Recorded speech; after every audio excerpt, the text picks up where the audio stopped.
Good morning everyone, welcome back to my YouTube channel. आज की class में हम करेंगे एसएससी जीडी 2025 के लिए जो प्रैक्टिस सेट करवाए गए थे उसका लास्ट प्रैक्टिस सेट है प्रैक्टिस सेट नंबर 25। तो इसका रिवीजन आज हम मात्र 15 मिनट में करेंगे। अगर आप हमारे चैनल पर नए हैं तो चैनल को सब्सक्राइब जरूर करें। और कल से हम नाइक 2.0 बैच का हैंड रिटन नोट्स के फॉर्म में रिविज़न डेली 8 बजे करेंगे। चलिए शुरू करते हैं हम हमारी आज की क्लास। तो सबसे पहले हम करेंगे इससे पिछले सेट के 5 इंपॉर्टेंट क्वेश्चन। खुआंग वाद्य यंत्र, इसका संबंध कहाँ से? मिजोरम से। कलिंग अवार्ड, ये कब शुरू हुए थे? 1952 में। नागालैंड का गठन, ये 13वें संविधान संशोधन के तहत हुआ था 1 दिसंबर 1963 को।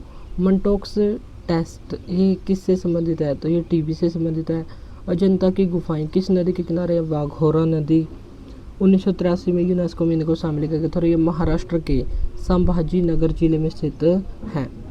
तो आज का फर्स्ट क्वेश्चन है, किस व्यक्ति को ग्रैमी और ऑस्कर दोनों अवार्ड प्राप्त हो चुके हैं?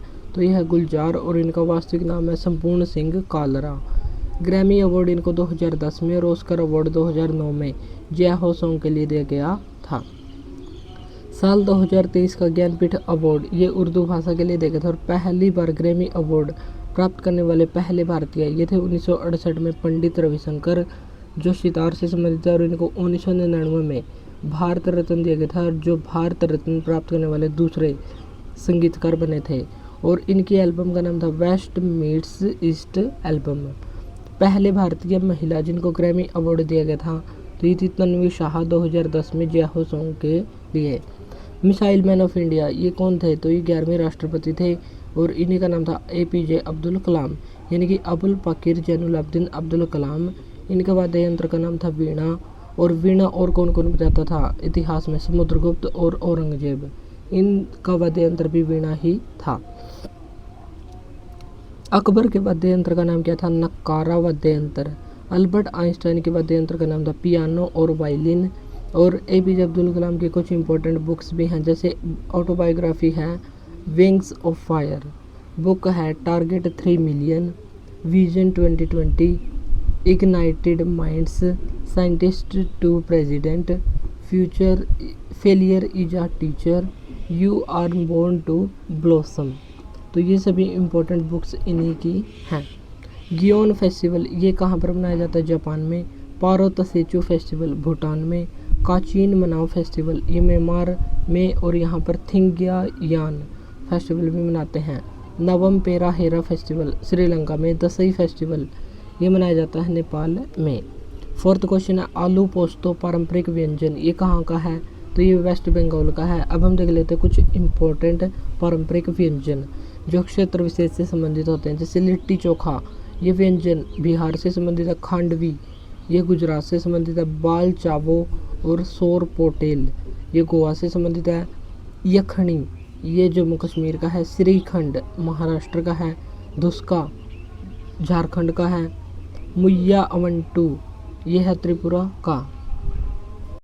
नेक्स्ट है हमारा फिफ्थ क्वेश्चन, स्वतंत्र भारत में ओलंपिक के लिए पहला मेडल ये किसने जीता था? 1948 के में हॉकी टीम के द्वारा गोल्ड जीता गया था और हॉकी टीम ने अब तक 8 गोल्ड जीत चुके हैं। 1928 के एम्स्टर्डम में, 1932, 1936 के बर्लिन ओलंपिक में, 1948, 1952, 1956, 1964 और 1980 के मॉस्को ओलंपिक में हॉकी टीम के द्वारा अंतिम गोल्ड जीता गया था। प्रथम और द्वितीय विश्व युद्ध के दौरान ओलंपिक खेल आयोजित नहीं हुए थे और ये हुए थे 1916, 1940 और 1944 ये नहीं हुए थे। अभिनव बिंद्रा ने ओलंपिक में व्यक्तिगत गोल्ड पहली बार जीता था भारत की तरफ से 2008 के बीजिंग ओलंपिक में। कर्णम मल्लेश्वरी सिडनी ओलंपिक सन 2000 में इन्होंने ब्रॉन्ज मेडल जीता था और ये ओलंपिक में मेडल जीतने वाली पहली भारतीय महिला बनी थी। सिक्स्थ क्वेश्चन है, JRD टाटा स्पोर्ट्स कॉम्प्लेक्स ये कहाँ पर स्थित है? जमशेदपुर में स्थित है। अरुण जेटली स्टेडियम ये दिल्ली में स्थित है और इसका पुराना नाम था Feroz Shah Kotla stadium. Eden garden ये कोलकाता में स्थित है। चिन्ना स्वामी स्टेडियम ये बेंगलुरु में स्थित है। चेपक स्टेडियम ये चेन्नई में है। चिदम्बरम स्टेडियम ये भी चेन्नई में है। सवाई मानसिंह स्टेडियम जयपुर में है। ब्रेबोरेन स्टेडियम और वानखेड़े स्टेडियम ये दोनों ही मुंबई में स्थित है। और वानखेड़े स्टेडियम में 2011 में जब मैच हुआ था तो इसमें कप्तान थे MS Dhoni, Mahendra Singh Dhoni. Cricket test match में लंच अंतराल की अवधि क्या होती है? तो ये होती है 40 मिनट और 20 मिनट इसमें टी ब्रेक होता है। 90 ओवर डेली फेंके जाते हैं और ये 5 दिनों तक चलता है और 15 ओवर 1 घंटे के हिसाब से फेंके जाते हैं। टेस्ट मैच में बॉलर की लिमिट कोई भी लिमिट नहीं होती, कितने भी ओवर फेंक सकता है। ODI में बॉलर की लिमिट 50 ओवर में से मैक्सिमम 10 की होती है और T20 में 20 ओवर में से मैक्सिमम 4 ओवर बॉलर फेंक सकता है। पावर प्ले यानी कि खिलाड़ी संख्या 30 गज के घेरे से बाहर होती है। T20 में 6 ओवर के लिए और ODI में 10 ओवर के लिए खिलाड़ी संख्या 30 गज से बाहर होती है।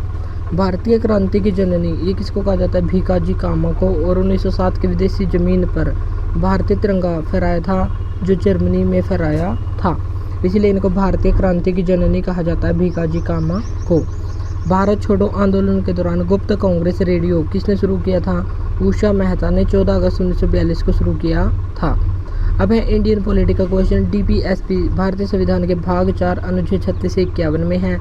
आयरलैंड के अनुच्छेद 45 से इसको ग्रहण किया गया है और राष्ट्रपति राज्यसभा में जो राज्यसभा सदस्यों का नामांकन करता है 12 सदस्यों का, ये भी हमने आयरलैंड से लिया। और राष्ट्रपति की निर्वाचन प्रक्रिया, तो ये सभी तीनों चीज़ें हमने आयरलैंड के संविधान से ली हैं।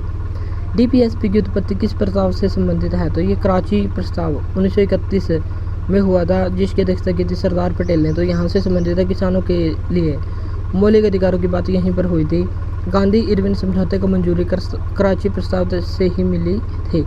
और गांधी इरविन पैक्ट ये हुआ था 5 मार्च 1931 को। सार्वभौमिक वयस्क मताधिकार यहाँ पर प्रस्ताव नहीं रखा गया था। हैदराबाद का भारत में विलय ये कब हुआ था? सितंबर 1948 ऑपरेशन पोलो के तहत। और सरदार पटेल को भारत का बिस्मार्क भी कहा जाता है क्योंकि भारत का एकीकरण इन्हीं के द्वारा किया गया था। ऑपरेशन विजय ये 1961 में चलाया गया था। गोवा, दमन दीव और इनका भारत में विलय के लिए। ऑपरेशन ब्लू स्टार 1984 में पंजाब के लिए चलाया गया था। ऑपरेशन विजय 1999 में चलाया गया था कारगिल विजय अभियान के लिए। और कारगिल विजय दिवस 26 जुलाई को प्रत्येक वर्ष मनाते हैं। 1971 में इंडो पाक वॉर हुआ था। ऑपरेशन ट्राइडेंट चलाया गया था। जैसे अभी हाल ही में ऑपरेशन सिंदूर चलाया गया था। भारत और पाकिस्तान के बीच तनाव उत्पन्न हो गया था, तो इसके लिए भारत सरकार के द्वारा ऑपरेशन सिंदूर हाल ही में चलाया गया था। और ये है ऑपरेशन ट्राइडेंट जो 1971 में चलाया गया था। फंडामेंटल ड्यूटीज़ 4A भाग 4A में है अनुच्छेद 51A में। और सरदार स्वर्ण सिंह समिति की सिफारिश पर इनको जोड़ा गया था।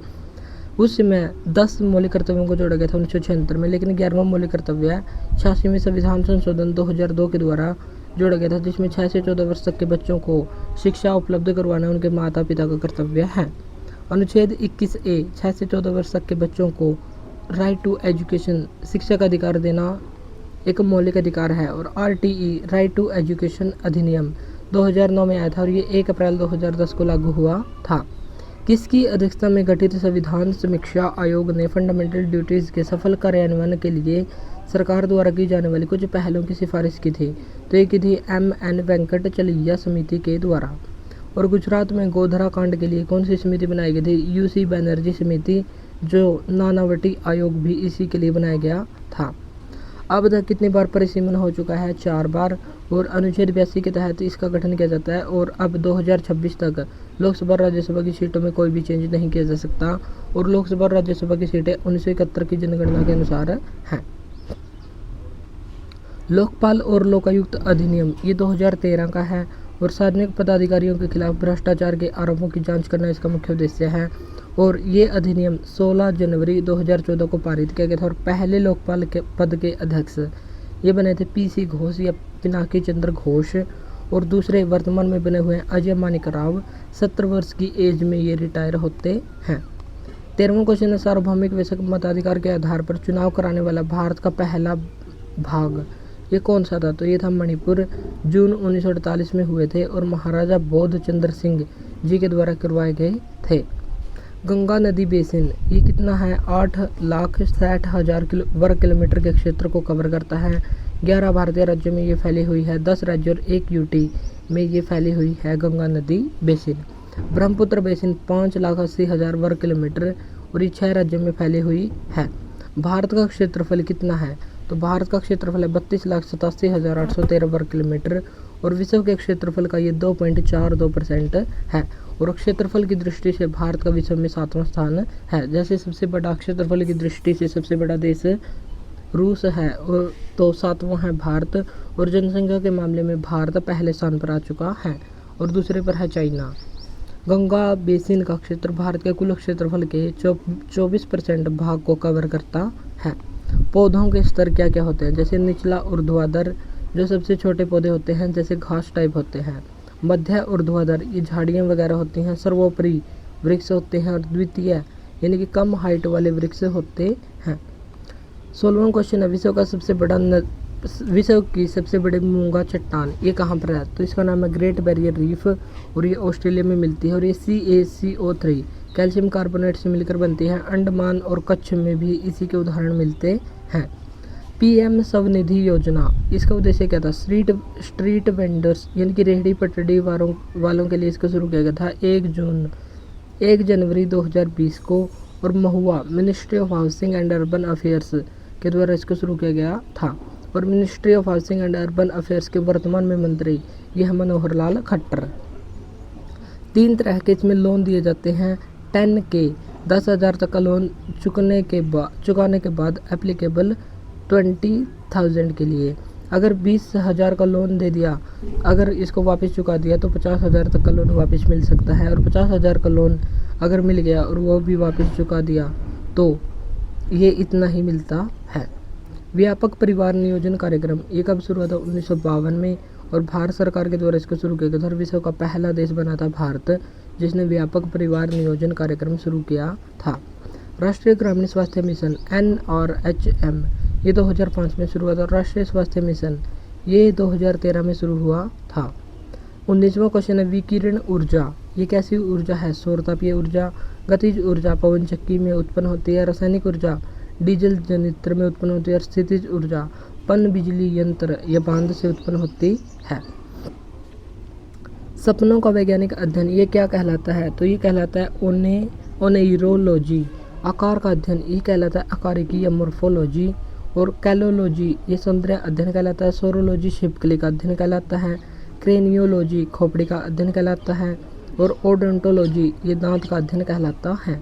तो ये हो गए हमारे 25 इंपॉर्टेंट सेट जो GD के लिए करवाए गए थे। और ये NTPC और आने वाले सभी एग्जाम्स के लिए काफ़ी इंपॉर्टेंट है क्योंकि क्वेश्चन सभी में GS क्वेश्चन सभी में एक जैसे ही होते हैं। और कल से हम नाइक 2.0 बैच की 4th क्लास का प्रैक्टिस सेट करेंगे 8 बजे सुबह। तो आज के लिए इतना ही, मिलते हैं नेक्स्ट वीडियो में। Thank you.